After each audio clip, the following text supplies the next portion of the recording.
Boom!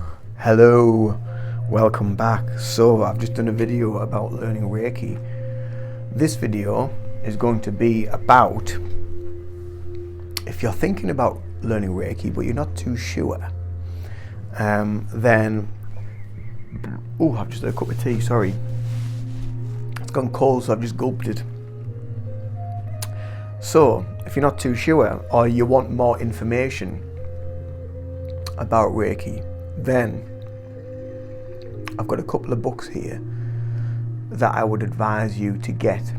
The first one to get, or the book that I got first before I even started learning Reiki, was this one. And this is called Reiki for Life by Penelope Quest. And this is the complete guide to Reiki practice for levels 1, 2 and 3. So this has basically everything in, and it tells you all about the discovery of Reiki, the history. It tells you about Reiki and energy, healing, training in Reiki, first degree training, self-healing with Reiki. It goes through the whole lot, the whole kit and caboodle, right through to the last part is about actual Reiki traditions in Japan and learning in Japan, and also the various things to do with the more traditional way of learning Reiki. So the method that I use and the method that I teach is known as Asui Shiki Ryoho Reiki, which is the westernized version, which is what was brought to the West by Mrs. Takata from Hawaii. The original Japanese version is called, I believe, Jikiden Reiki. So that's based more on the traditional roots of Reiki.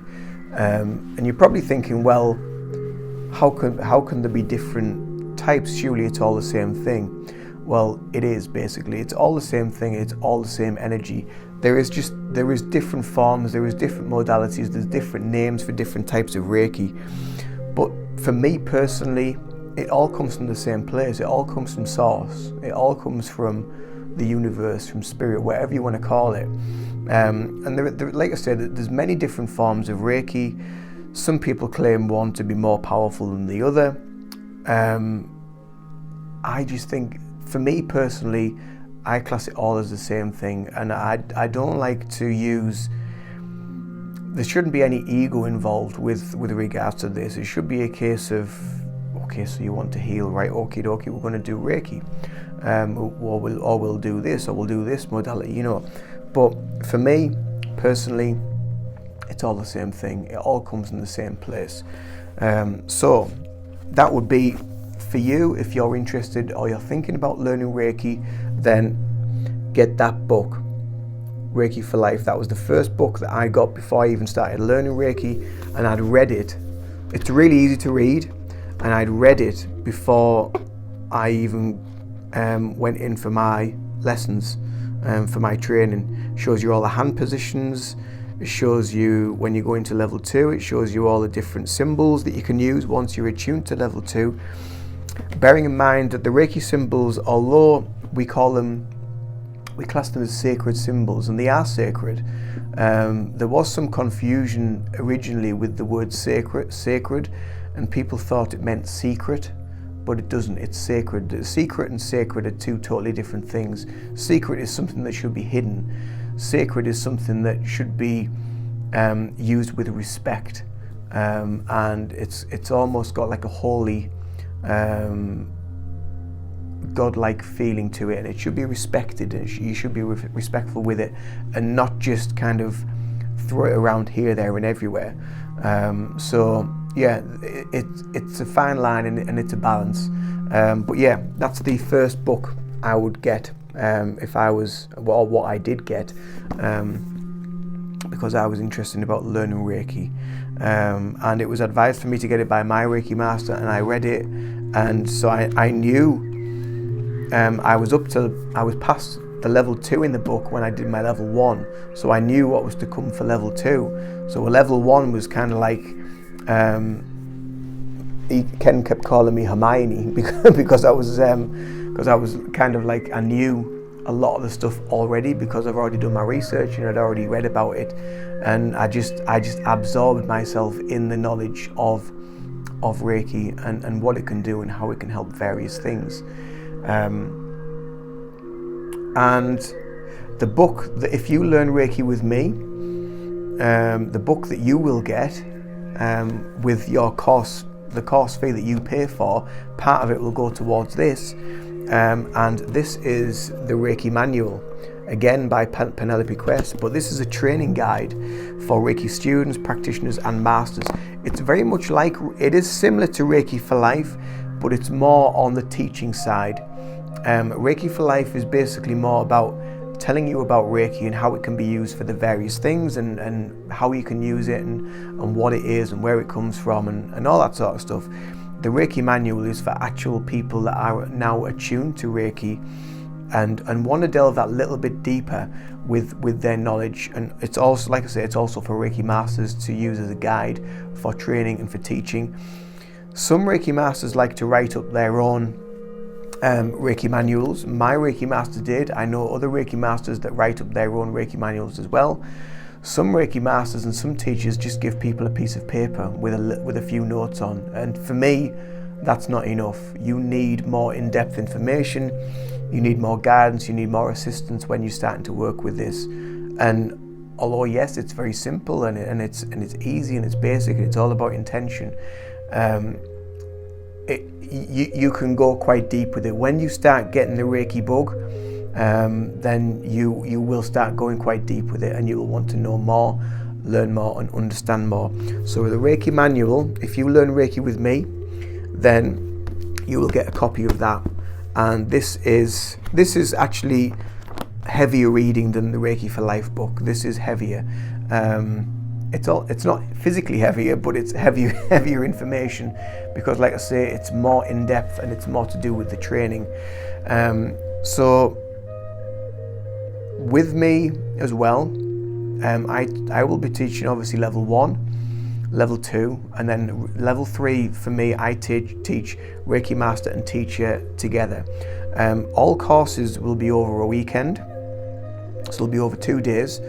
Level 1 has four separate attunements, so you need to have, on your first day you'll have 2, so you'll have 1 in the morning, 1 in the afternoon. There has to be about 6 hours, 4 to 6 hours between each attunement to allow the energy to be integrated into you.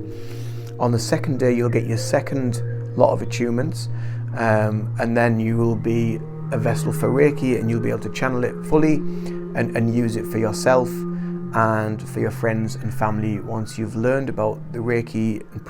On the Reiki 1 course as well, you will learn about the hand positions, you will learn about the chakras, you'll learn about the energy, you'll be able to feel energy, you'll learn about your dominant hand, your leading hand, you will learn about the history of Reiki, where Reiki originated, who found Reiki, how it came to the West. There's 2 different stories about how Reiki came to the West as well, so you'll get to know the little secrets about that as well. And yeah, so Reiki 1 for me, personally, there is a lot more work involved for me, personally, because if you're new to it and you're just learning it, there's a lot of information there might be a lot of questions that you will have. There'll be a lot of information for you to absorb. And so that the day course agendas that I've planned out, it's a 9 a.m. I've put it as a 9 a.m. start with a 6 p.m. finish. So it's quite a long day. There'll be 2 breaks, morning and afternoon, and a dinner break in the middle of the day.